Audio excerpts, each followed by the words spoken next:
Hello, everybody. Happy Thursday. Thank you so much for joining us. I am Hillary Romke. I'm the Cutaneous Lymphoma Foundation's Program Manager.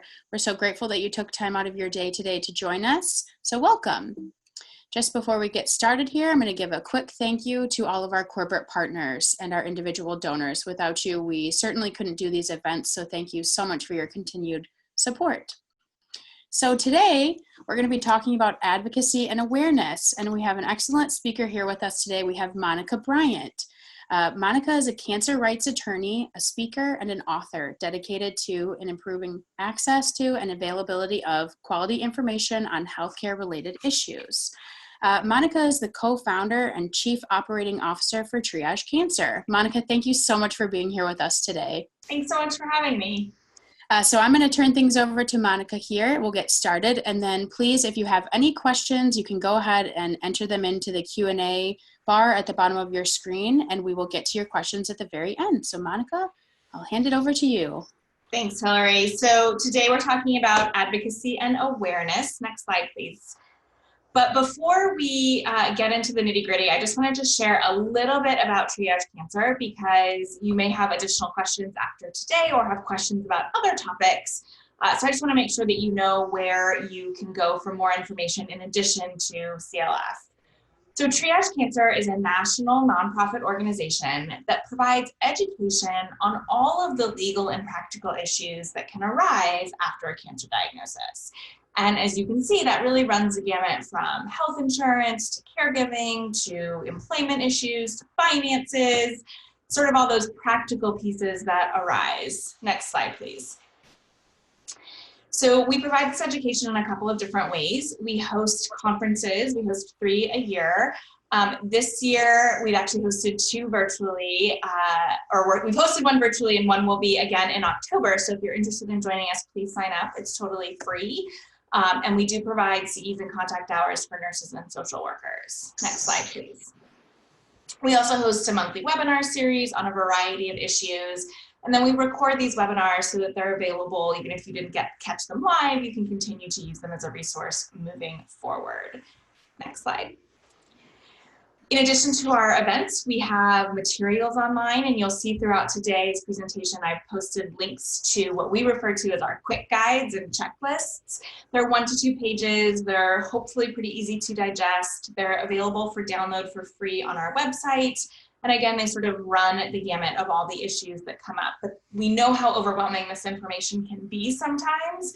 So we try to provide it to people in kind of digestible chunks of information. And that's what we refer to as our quick guides. Next slide, please. Also, you will learn, if you've ever heard me speak before, that where you live can impact what protections you have access to. And it's certainly relevant when we're talking about advocacy because there are so many state laws that are going to be important as well. And so we have a chart of state laws on health insurance rights, employment rights. We have quite a bit going on right now around COVID-19 and employment rights and unemployment. So if you're interested in what's happening in your state, check out the charts of state laws. Next slide, please. And then we would often be out in the community and answering questions, and people would say something like, I wish I could just carry you around in my pocket so that whenever I had a question, I could ask it. And since we haven't figured out that technology yet, we did the next best thing, or we tried at least, in creating cancerfinances.org. And this is an entirely separate website where it's has all of the, or many of the topics that will impact somebody's finances after a cancer diagnosis. But what's unique about this site is that it's set up to ask the user questions, and then based on the answers to those questions, it will in fact take you to targeted information. So if you have questions about Medicare, you're not wading through employer-sponsored insurance information. It's just very specific and targeted. Next slide, please. And then information is changing quickly, and especially with respect to health insurance and COVID-19 and rights around that in this country. And so our educational blog is where we share that information. It's also where we try to share late-breaking news and new resources that come up. And we also share that in our monthly newsletter. Next slide, please. So I just wanted to give you a little bit of background. Again, if you have some additional questions after today's presentation about other issues, you can feel free to reach out and connect with us. But talking about advocacy today, I thought it was valuable to make sure we were all on the same page with what is advocacy. I happen to like this definition because I think it's actually the broadest, but advocacy, generally speaking, is the application of pressure and influence on the people and or the institutions that have the power to give you what you want. Next slide, please. But the fact of the matter is there's actually many different types of advocacy, and we refer to this as our spectrum of advocacy. And it may be that you are interested in engaging in advocacy on multiple tiers, or it may be just that you're right here up on the top with personal advocacy. I have to say that for individuals with a cancer diagnosis and their caregivers, personal advocacy is almost always necessary. And again, it can mean different things to different people. It could be about getting a second opinion. It could be about seeking emotional support. And this is, I think, particularly important for the caregivers as well. Maybe it's about working out reasonable accommodations with your employers. So it's about really working for something very specific about what you need. Next slide, please. Now, another part of personal advocacy is about communicating with your healthcare team. So for some of us, this is really challenging, and I am totally guilty of this, where I see it as a one-way road, where my healthcare team is providing me with information and I'm just supposed to digest it. But it's imperative to talk with your healthcare team about these issues. So do you need help managing side effects? That is what they're there for. They can't read your mind. They don't know if you're dealing with issues unless you bring them up. Similarly speaking, if you are having issues around getting copies of your medical records or dealing with your insurance company, talking with your healthcare team is often a great first step in trying to resolve the issue and a perfect example of personal advocacy. Next slide, please.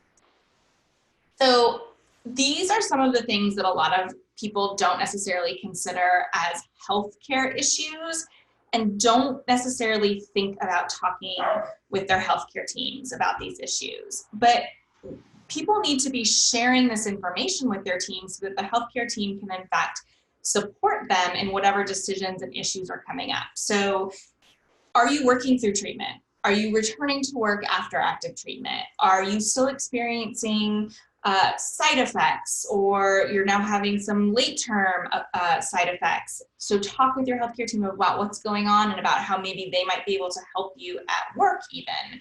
Are you disclosing your diagnosis to your employer? If not, you have to be talking with your healthcare team because they're going to be filling out forms for you at work.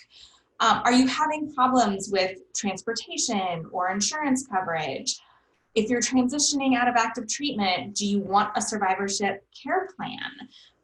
That can be something that is in some institutions just automatically given, but sometimes you actually have to proactively ask for one of those. So again, all just examples of personal advocacy. Next slide, please. I'm not sure I understand. Excuse me, Siri was talking to us. So the next type of advocacy I want to talk about was community advocacy. And again, there are different layers to this depending on your situation. But if you've ever helped a friend through their diagnosis, or conducted community outreach, or spoken at an event, all of that is community advocacy. And community can, again, mean so many different things. Maybe it's just within your group of friends. Maybe you're in a support group. Maybe it's the cancer community at large. Maybe it's your geographic community, but community can mean so many different things. Similarly, so can community advocacy. Next slide, please. Now, when we talk about organizational advocacy, I would guess that many of you are already doing organizational advocacy, but you may not realize it. So if you've ever run a 5K to raise money, or even gone to your healthcare facility, or where you received treatment and told them about a great organization, that's engaging in organizational advocacy. Next slide, please. Now, this one tends to be really daunting for a lot of people, but media advocacy doesn't have to be scary. Certainly there are some people on one end of the spectrum where they're going to write blogs or an op-ed for a newspaper, maybe give a public interview, and that can be very powerful and very important. because personal stories are important to illustrate what's going on, specifically around healthcare.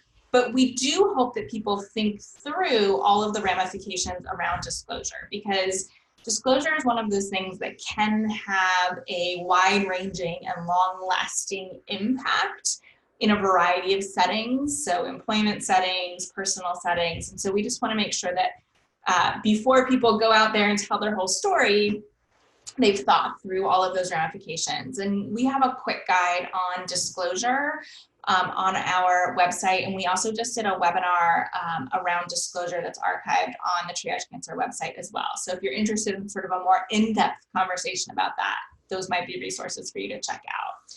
Also, if giving an article or an interview isn't your speed, if you use social media to share resources or link to articles or ask friends and family to pay attention to a topic, that's media advocacy. Next slide, please.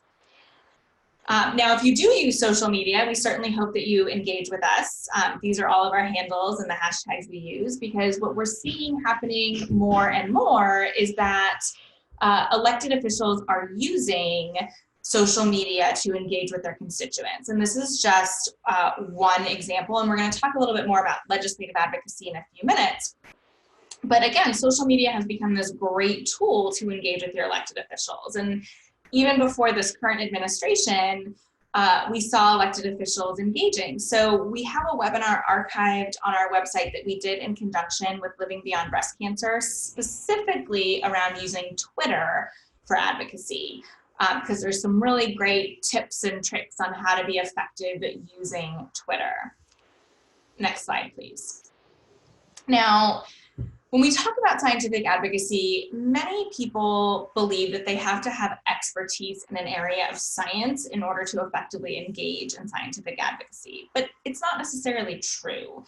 One of the ways that you might be able to engage in scientific advocacy is participating in a clinical trial or responding to a survey that gets sent out. But there's also some less time-intensive ways to participate in scientific advocacy. So for example, the cancer support community has a cancer experience registry.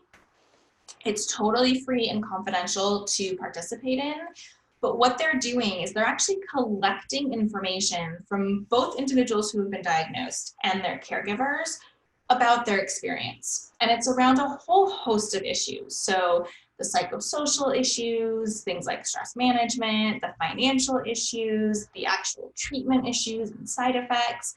And what they're trying to do is gather all of this information that can be used in a variety of ways, but is confidential and de-identified. So your name doesn't get attached to what you've submitted. But it can be very helpful both for scientists and healthcare teams, but also for policymakers when they're trying to come up with, best practices and policies and procedures. And then it can also be really helpful when we're talking about legislative advocacy as well, because for there to be changes and improvements in the law, there has to be evidence that there's an issue or a gap. And so by sharing that information in a private way, you are participating in scientific advocacy. Next slide, please.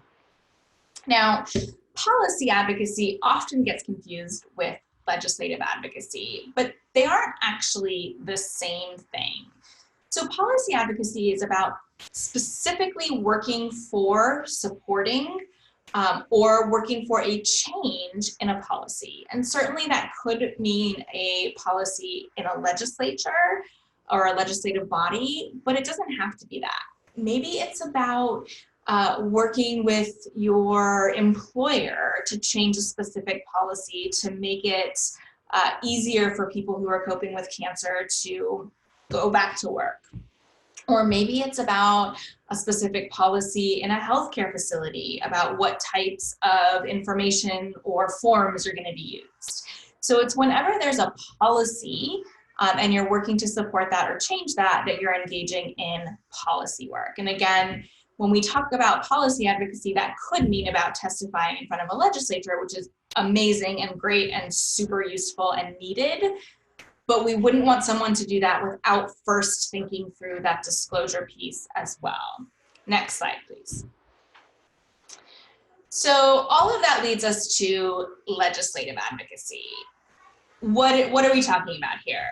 Legislative advocacy is about working to specifically achieve some sort of legislative outcome. So it could be about getting a member of Congress to introduce a new bill on a specific topic, like requiring insurance companies to cover a particular test. It could also mean asking a governor to increase funding for early detection screening in a particular state. It could be something as simple as having a senator, and I use simple sort of in quotes, as having a senator introduce a resolution declaring the importance of continuing to fund cancer research. Those resolutions are usually the first step in seeing a major legislative outcome. Ultimately, I have to say that most advancements, both big and small, in the fight against cancer, diagnosis, legislative advocacy. So we're going to do sort of a deep dive into how to become an effective legislative advocate. Next slide, please. But before we talk about how to be a more effective advocate, I just want to make sure we're all on the same page with respect to some terms. So when we're talking about a bill, it's a proposed law that's been introduced into a session. Now, remember, we could be talking about on the federal level with Congress and Senate. We could be talking about on the state level. We could be talking about at a local level. But specifically when we're talking about bills introduced into the federal government, anytime the bill is labeled HR and then a number, we're talking about a bill that originated in the US House of Representatives. If it has an S and a number, then it's a bill that has originated in the Senate. Now, sometimes what happens is a congressman and a senator will get together and say, we both agree on this bill language, and we're going to introduce the exact same language in both houses. So that bill will actually get both an HR number and an S number.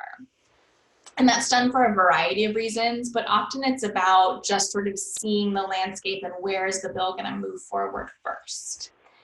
When we're talking about a public law or an act, anything that has act at the end, that means that it's been approved by both houses and signed by the president. So bill is before it's passed, act or law is after it's passed.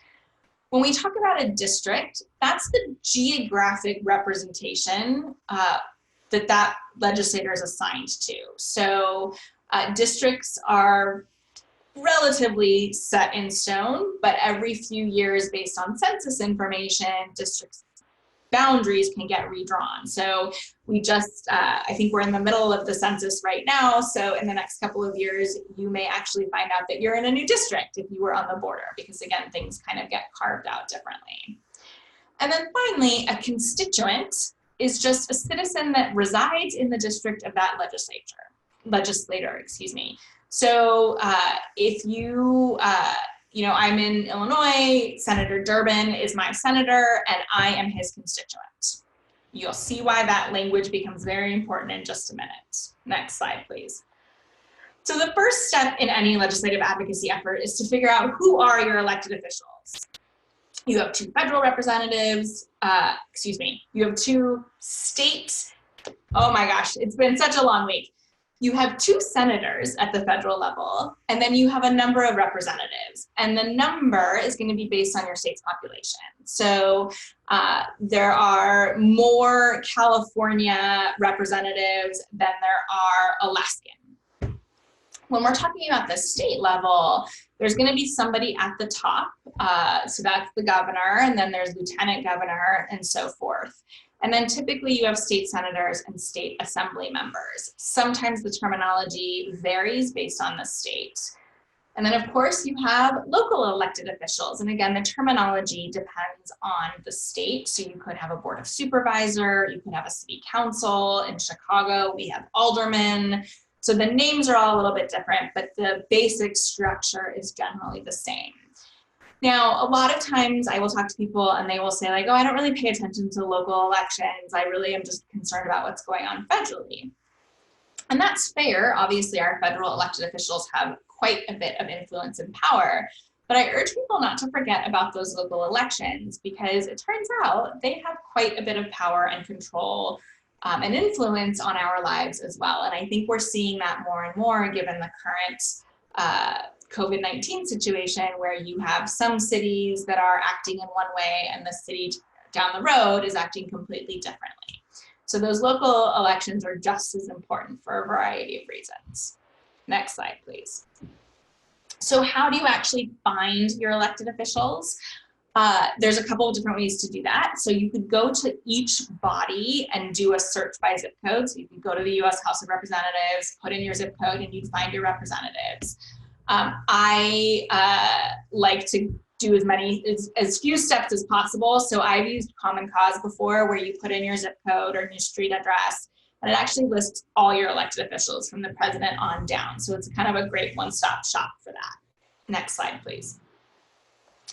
So when we're talking about communicating with your elected official, these are just some basics to remember. So if you call that person on the phone, it's helpful to remember that most of the time, and certainly when we're talking about the federal level, the person that answers the phone is not going to be the elected official themselves. Typically, it is a very entry-level staffer. So even if you are very angry about a particular topic, just try to not take it out on that person. I worked in Congress in a previous life, and the poor people that had to answer the phone really sort of got the brunt of many people's anger when they really had very little power. So that's just one little tip. I also think it's really helpful when you start off the conversation to identify yourself as a constituent. Oftentimes that kind of makes people sit up and listen just a little bit closer, and be prepared to leave your address. This is not for any reason except that they typically will verify by your address that you are in fact a constituent, and then many offices will in fact take down the information that you've provided and the concerns or the support that you have for something, and then respond to you by mail or email. So don't be alarmed if you're asked to provide your address and your email address. If you are calling about a specific piece of legislation, it's really helpful to mention the bill number or the title or the resolution number. So instead of saying, we want the congresswoman to support cancer funding, you could say something to the effect of, I certainly hope the congresswoman will support HR 123, the Cancer Research Funding Act, because it makes it easier for the person on the phone who is writing down the note to get the message correct, and then to route it to the right staffer. So on the federal level, and oftentimes on the state level as well, members of Congress have staff, and each staff person is responsible for a particular set of issue areas.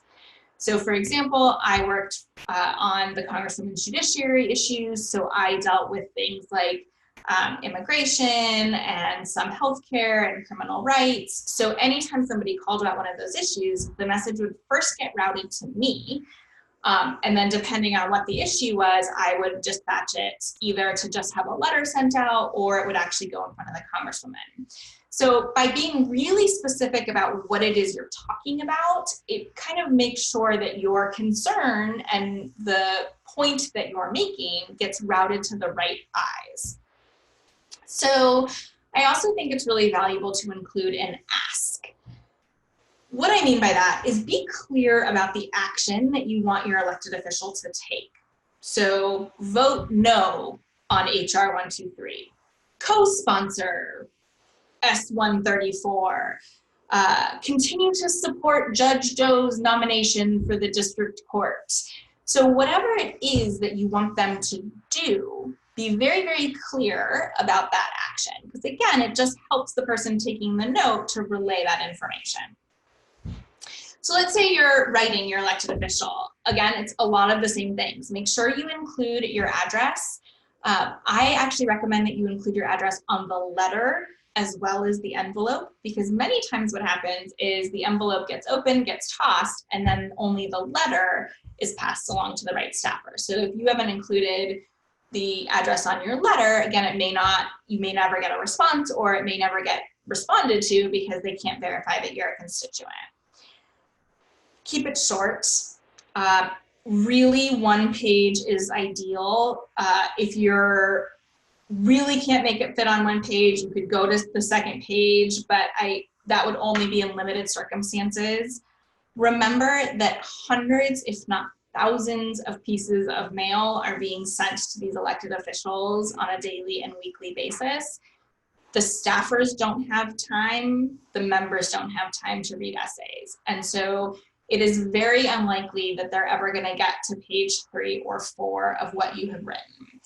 What I do think, though, is that you can always, at the end of your letter, offer yourself up as, happy to provide you with more information, or to continue to be a resource for you on this issue, or to provide additional insights. Because if then they're interested in the issue and you grab them with the one page, they know that they can come back to you for more information.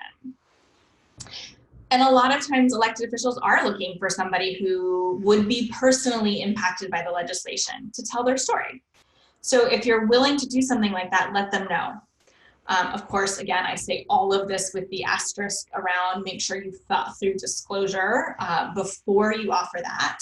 But if you are open to continuing conversations or participate in briefings or talk about your story publicly, make sure to include that in your letter or email, and then include your phone number and email address.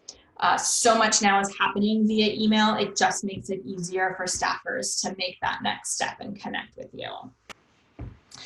And again, in a letter, same kinds of situations with a phone call. Make sure you have the specific phone number and your ask is very, very clear right up top, and then reiterated at the end. If you're meeting with your elected official in person, if you have an office meeting, it's very valuable to make an appointment or to visit during their office hours. So some elected officials will say, I have office hours from this time to this time, and then anybody can just stop by. Otherwise, make an appointment. And I think that is especially important if you're talking about visiting people in their capital offices or in their district offices. It may be that they have open offices and they say stop by any time, but you're much more likely to have a constructive conversation if the staffer and the member are expecting you and they've sort of thought through what you're going to be talking about. You're not going to get the same quality conversation in a drop-by meeting that you would in a pre-scheduled meeting. Also, it's okay to meet with staff. Sometimes it can feel a little disappointing if you've scheduled an appointment, you think you're going to go talk to your member of Congress, and then you end up just meeting with a staffer. But I have to tell you that more often than not, the staffer that you're going to end up meeting with is more knowledgeable about the particular topic that you're meeting them with than the member themselves. And this is not to disparage members of Congress at all, but think about all the issues that they're asked to understand and think about and deal with on a daily basis, compared with the staffers who have sort of a smaller portfolio of things and have a deeper understanding. So don't be discouraged if you're asked to meet with staff. And I think a lot of times staff are really looking for people, again, to share some personal stories about why they would be impacted, or people they know would be impacted, or their community might be impacted. Be prepared. So if you're going in with a group of people to talk with your elected officials or your staffers, make sure that you each know what you're going to talk about. There's nothing worse than sitting in a meeting that's probably only going to last 10 minutes, maybe 15 minutes, and either, looking at each other going, wait, who was going to say what, or repeating yourselves, or missing a point that you want to make because you hadn't talked about it beforehand. So generally speaking, I suggest if you go in for meetings, you shouldn't have more than 5 is pushing it. 3 is really a good number. And then just make sure, Jane is going to set up the issue. Bob is going to talk about his personal story, and Mary is going to make the ask. Please vote for Bill, HR 142. And then take a leave behind. So this could really be anything. It could be a one-page piece of paper about the particular legislation. It could be facts and figures about your community. It could be all of your contact information, but it's just something that you hand to that person you've met with, member of Congress or staffer, that continues to be a reminder to them of the meeting they had. There were days where I would have 20 meetings back to back, and when you get to about meeting 15, it's very hard to remember what meeting 2 was about. So having that take behind, that leave behind, can be very helpful for members of Congress.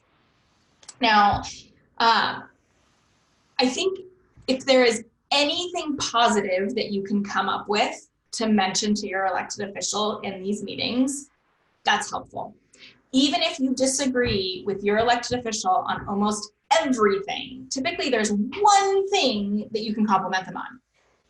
So you disagree with them, from A to Z, but they did sign a resolution talking about the importance of the spotted owl, and you let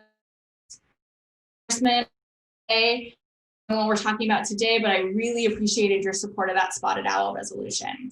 But now I'd really like to talk about X, Y, and Z. It just helps break the ice and break that adversarial feeling that can sometimes occur. And I have to say, unfortunately, in the last couple of years, especially conversations around healthcare have become more politicized and more adversarial. So finding that one thing can be really helpful in changing the tone of the conversation.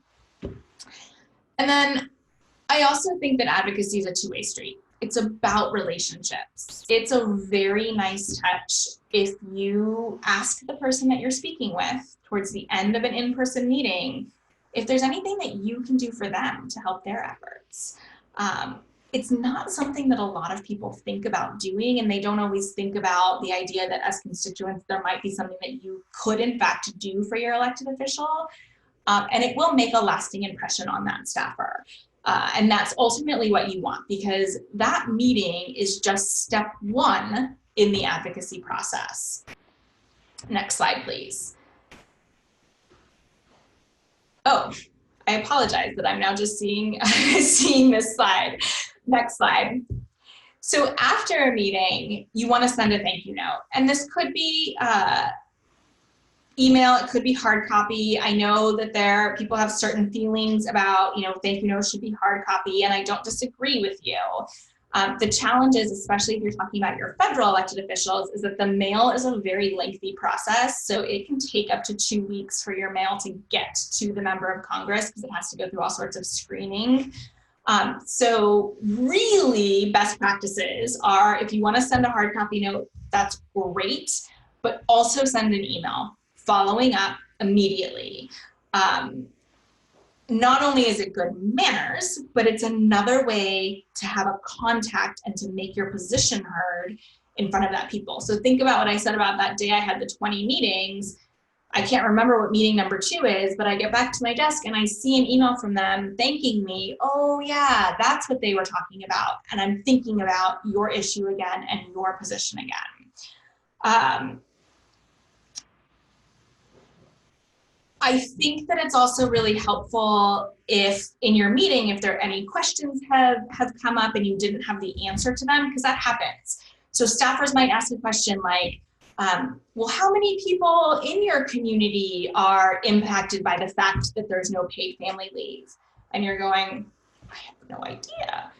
Perfectly reasonable to say, you know what, I'm actually not sure, but I have a few people that I can ask and I'll get back to you. And then in your email in the follow-up meeting, you can either say, I'm still looking for that answer, or, I got that answer to the question that you were looking for. Here's some follow-up information. The goal is to be helpful, but not to overwhelm them. So anytime you can set yourself up for being an additional resource for an elected official and their staff is very helpful. Next slide, please. The notes don't have to be long. This is an example of a perfectly reasonable note. So you've thanked them for their time, you've reiterated your position. I would hope you vote yes on 1, 2, 3, and you include your contact information for follow-up information. You see we've done phone number, email, and your mailing address, because again, you want to make that point that you are in fact a constituent. So super quick, super easy, very impactful. Next slide, please. So if you're interested in engaging in legislative advocacy, a really important tool is congress.gov. This is the warehouse of all of the resolutions and bills and committee reports and any sort of communications that have gone out. And it's improved over the last couple of years, and it's actually pretty user-friendly. So here I've typed in cancer as a search term, and there are about this is an old slide, but there are about 240 pending bills dealing with cancer. So how do you start to narrow that down? Next slide, please.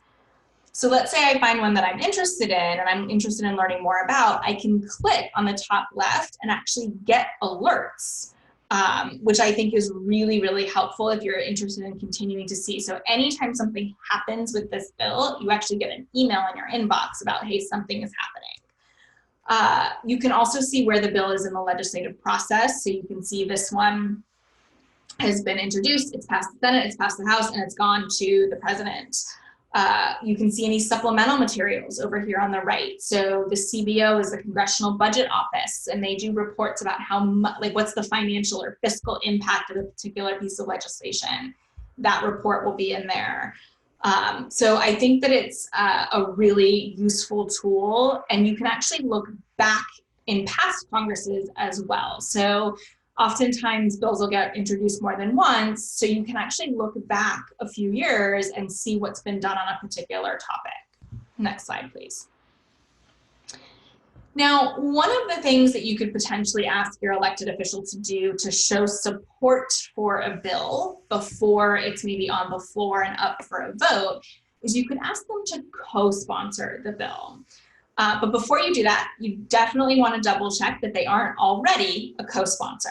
And the way to do that is by clicking the co-sponsor tab. So this is, again, congress.gov. It's a screenshot of congress.gov. And you can see across the top, there's a tab for co-sponsors. So you click on that tab and then you get the list. And it's really helpful. Can you click twice through, please, Hillary? 3 times through, sorry. So on the left, you can actually sort it by what party are they in and what state are they in. So I could click on Illinois and just see who from Illinois, my state, has actually co-sponsored this particular bill. So if you find your member listed, then that's definitely something that you should make sure to mention when you meet with them or you call them or you talk to them. Thank you so much, Senator, for co-sponsoring the bill. I certainly hope that that means we can count on your support when the bill comes to the floor for a vote and you will vote yes. But acknowledging that you understand they've already co-sponsored it helps you, A, not only understand that they're not totally opposed to the issue, but B, what your ask is. So your ask is, if you've already co-sponsored, now I want you to either help it get to the floor for a vote or to vote yes on it. Next slide, please. So I wanted to just talk about some of the current legislative issues that could impact, that are coming up right now that could impact the cancer community. Some of them, actually none of these are cancer specific now that I look at it, but there are some cancer specific. But what we find in our work as cancer rights attorneys is that so often the legislation that's needed to fill the gaps is not in fact cancer specific at all. So one is about paid family leave, otherwise known as the Family Act. And this is a bill that's been introduced for the last several years and has never been able to move forward, but you can see it has an HR number and an S number, which means that it's been introduced in both the House and the Senate. Another really important piece of legislation is around ending the waiting periods for Social Security disability insurance. SSDI is the federal program that provides income or payments to individuals who can no longer work due to a disability.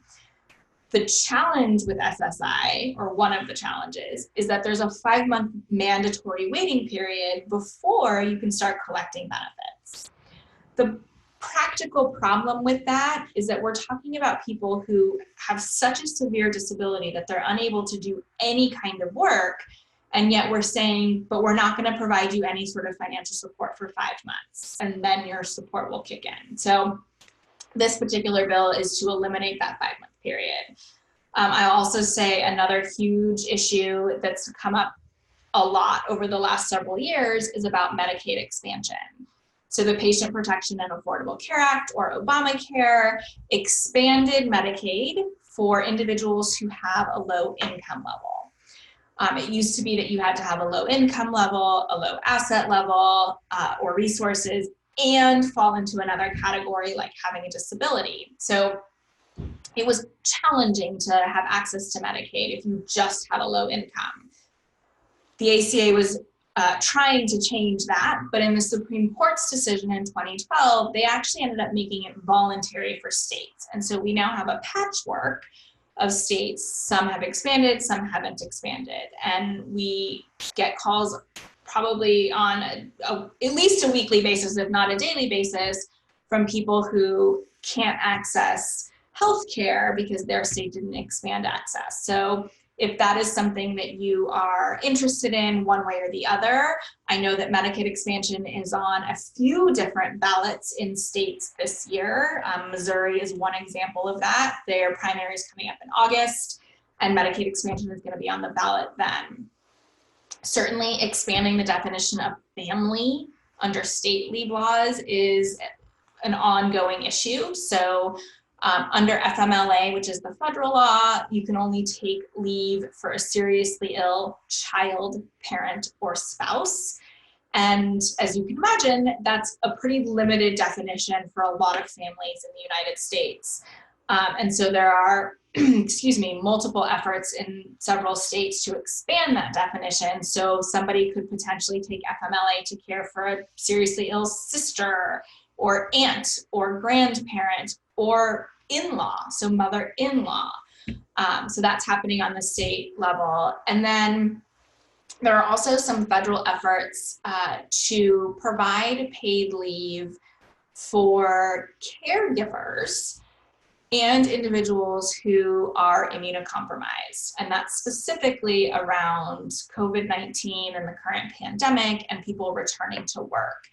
As states are opening back up, there is a huge number of people that are very concerned about returning physically to their workplace. And so full disclosure, Triage Cancer is a proponent of this, and I've participated in some congressional briefings along with the Cystic Fibrosis Foundation, because this is a bigger issue than just cancer, because people are very concerned, understandably, about this virus and its contagion. So I just wanted to talk to you about some of the issues and areas where you might be interested in engaging in legislative advocacy. And on our blog, we try to put up information as it comes. So if you're interested in learning more, you can certainly go there, or to our advocacy page. On the right-hand column, it has a lot of the efforts that we support as of right now. Next slide, please. But if you're just one person sitting in front of your computer on an evening listening to this woman, and my dog barking and my kids screaming, so excuse me for that, how do you actually get involved? For a lot of people, the idea of legislative advocacy can seem overwhelming, but it doesn't have to be. Certainly, you can be an advocate on your own and send emails and write letters and meet with your elected officials, but you don't have to do it alone. So many organizations out there have advocacy arms. One example of that is the American Cancer Society's Cancer Action Network. And they have very organized efforts to engage in advocacy. But I have to say that the most important thing that you can do to be an advocate in the legislative arena is to vote. Next slide, please. I say this to people a lot, but if you don't vote, you don't get to complain, at least to me. Because I believe that we are so fortunate in this country to have a say in who our elected officials are, that if you don't exercise that right and have your voice heard in that way, you lose your right to complain. Now, certainly things don't always turn out the way that we would want them to, and you can feel free to complain about that, as long as you've done your part to change things. So I just think it's so important, and if you don't vote, you end up missing out on an opportunity to affect change. Next slide. And that's because cancer is a legal and sometimes a political issue. The fact that Triage Cancer exists as an organization and we have 8-hour-long trainings and 200 pages of materials on our website is because there are so many legal aspects to coping with cancer and becoming an individual coping with cancer and a caregiver. And so there are a lot of legal issues that need to be addressed to better help the cancer community. Next slide, please. Now, you might be thinking, this lady's crazy, because this picture represents how I feel on a daily basis, and I can certainly say it is how I feel on a daily basis, but it doesn't have to be that complicated. Next slide. This is an example of an email action alert that was sent to my colleague from ACS's Cancer Action Network. Again, just one example of many different advocacy organizations out there. But it explains the issue. You can see here, there's a link where it says send a message to my elected official. I click on the link, I put in my name and my address and hit send, and the system will send the letter to appropriate officials. How long does it take us to type in our name and our address? Minute, maybe? I would argue that most of us can probably find a minute every couple of months to engage in an issue that is particularly important to us. Next slide, please. Now, we're talking about legislative advocacy, and you might be thinking, well, I'm just a person trying to make it through the day, or I'm just a caregiver, or a nurse, or a social worker. Like, what impact can I actually have? And my answer to you is tons. You can have tons of impact. People often forget that our elected officials work for us. If they aren't making a majority of people happy in their actions, they lose their jobs. And take it from me, members of Congress listen to their constituents. It's why it's so important when you're contacting them to mention that you are in fact a constituent. Whether it's on the phone, the email, make sure that they know that that you live in their district. So I would say the first characteristic of a successful advocate is the belief that an individual can in fact make a difference. Next slide, please. But successful advocates also have to have passion for what they're working towards, and then a commitment to bring about the change, because it doesn't happen quickly. But I would venture to guess that you would not be spending an hour listening to this webinar if you didn't have a passion for trying to affect some sort of change. Now, if I could see you right now, I would ask you to raise your hand if you thought our healthcare system was perfect and there wasn't anything that you would do to change it. I can pretty confidently say that I probably wouldn't see a single hand. So I think that we have this one covered just by virtue of who you are and the fact that you're listening today. Next slide, please. I also think that a successful advocate has to be willing to collaborate. And sometimes that is going to be with very like-minded individuals and organizations. And sometimes it's out of the ordinary that these two groups would be collaborating. One example of that is I just did this briefing with the Cystic Fibrosis Foundation. It's not a group we've ever worked with before in the past. They're not cancer specific. We are, but ultimately the people that we serve have the same vested interest in having paid family leave. And so it made a lot of sense for us to collaborate. This is another example on the screen. This was in 2017. There were multiple efforts to try to repeal the Affordable Care Act. And all of these groups came together and they spanned the gamut. And we all said, you know what, no, we agree on this one thing. And collectively, we were able to use our voices. And we were in fact successful because the ACA was not repealed with those efforts. So it's helpful to think outside the box sometimes. And maybe we go outside of cancer organizations because we have similar interests and needs. Next slide, please. Now, successful advocates also have to be patient and persistent. And this can be really hard, especially if you're like me and you like instant gratification. I totally understand it, but patience and persistence is so important for a successful advocate. It can often take years of talking about an issue before a bill even gets written. And then it can take multiple congressional sessions before you even get a hearing, let alone a vote. So here's an example for you. The late Senator Edward Kennedy, who's pictured here on the left, he worked for healthcare reform his entire tenure at the Senate. He introduced his first healthcare reform bill in 1970, and it wasn't until 7 months after he passed away that the Patient Protection and Affordable Care Act was signed into law. So that's 8 different presidents, 7 different terms in Congress, and 40 years to get a bill passed, and it still wasn't perfect. So it just goes to show you that persistence and patience is invaluable when we're talking about advocacy. Next slide, please. In order to be a successful advocate, you have to be willing to learn and to educate yourself. And I don't mean that you have to become a legal expert on a particular topic, but it's important to know where to send an elected official if they do want a legal expert. So, for example, if you're talking with somebody about expanding FMLA rights and you aren't quite sure who might be able to talk about the nitty-gritty of the legislative language, maybe you say, you know, there's this organization, I heard a cancer rights attorney, maybe she can help you, and to make that connection. Next slide, please. Now, sometimes people will say to me, you know, well, I'm curious about where there's other gaps in the law and where it might be useful. So one resource is this cancer rights law book, full disclosure. I am in fact one of the authors, but we don't actually sell it. It's sold by the American Bar Association. But in this book, in each chapter, we've talked about where there are gaps and where there's room for improvement to help the cancer community. Next slide, please. Now, even if you do everything perfectly and you are the perfect advocate, you may not get what you want. Roadblocks are common and they are frustrating.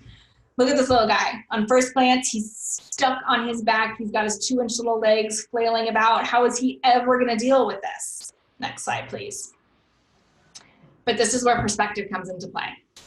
Now, I can't say that I'm always successful with this, but I do find that the more optimistic I am able to be about things, the better life tends to feel generally. And so while I'm certainly not saying we shouldn't be upset or frustrated with failures or how long things are taking, I do hope that the end result is that you keep going and not that you quit, because it's really all about perspective. Next slide, please. So this is one of my favorite quotes ever: to never doubt that a small group of thoughtful, committed citizens can change the world, because indeed it is the only thing that ever has. So it certainly inspires me on a daily basis to keep doing this work, even when I am tired and frustrated. So I hope that it leaves you with a little bit of inspiration as well. Next slide, please. So I have a few minutes left and I'm happy to take questions, but if a question comes up later, these are all the ways that you can connect with us at Triage Cancer, and I certainly hope that you do continue a relationship with us. So Hillary, I'll turn it back over to you if there are any questions.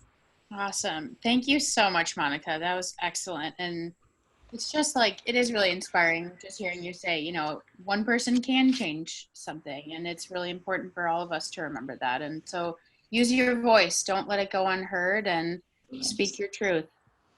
So Absolutely. Let me pull up the questions here. Looks like we have 3. All right, so the first one says, you mentioned co-sponsoring. Can you explain what that means? Is this financial support? Fantastic question. So it is not financial support. It is the member of Congress lending their name in support of the bill.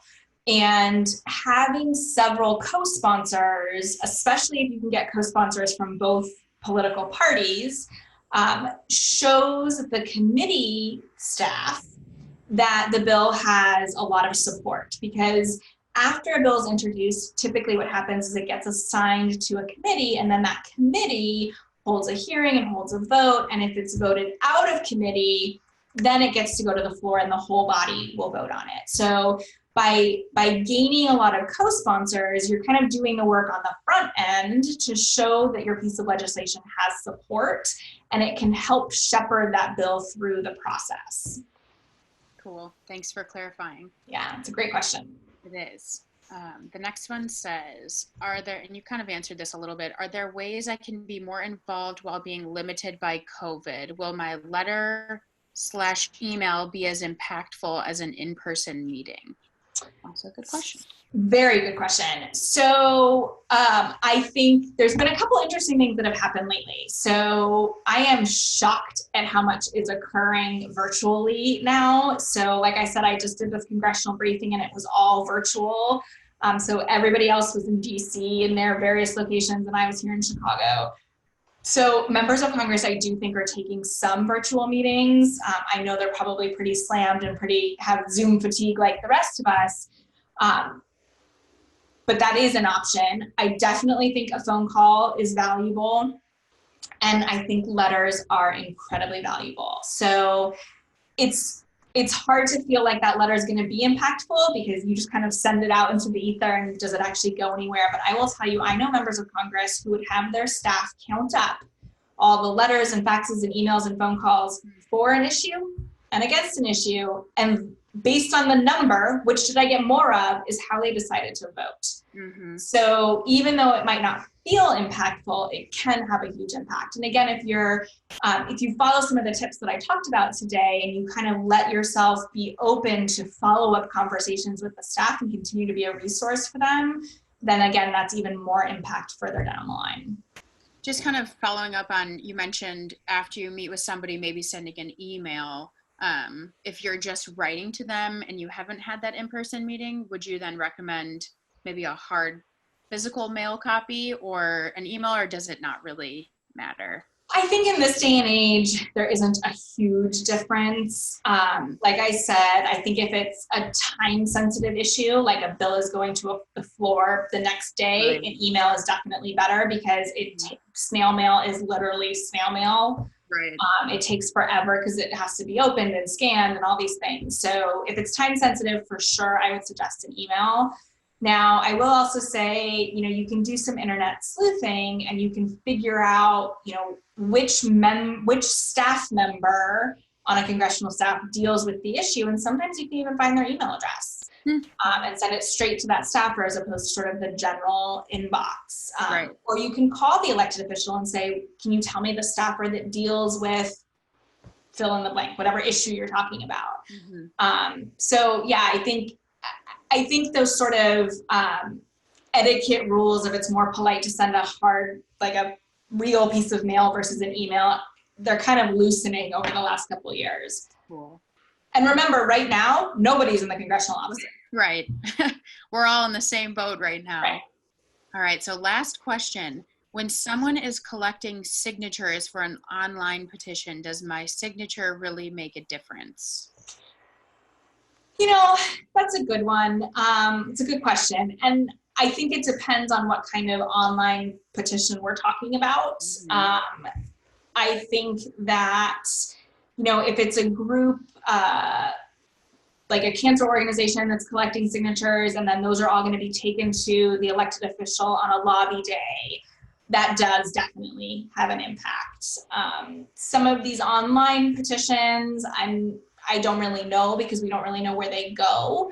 So I would say, if you're wary of it, do a little digging and kind of figure out who's behind it. But if it's, a cancer organization that's for a very specific effort, like we're collecting signatures for our lobby day in August, then I do think that it's valuable. Awesome. Perfect. Well, we won't take up any more of your time, but thank you so much, Monica. We're so grateful for your time. Thank you for sharing this with us. And just so everybody knows, the slides will not be up on the website, but the recording of the webinar will be. So if you'd like to check back on anything, and We'll let you go. Thank you so much for Thank you being so here. much. Have a great rest of the evening. You're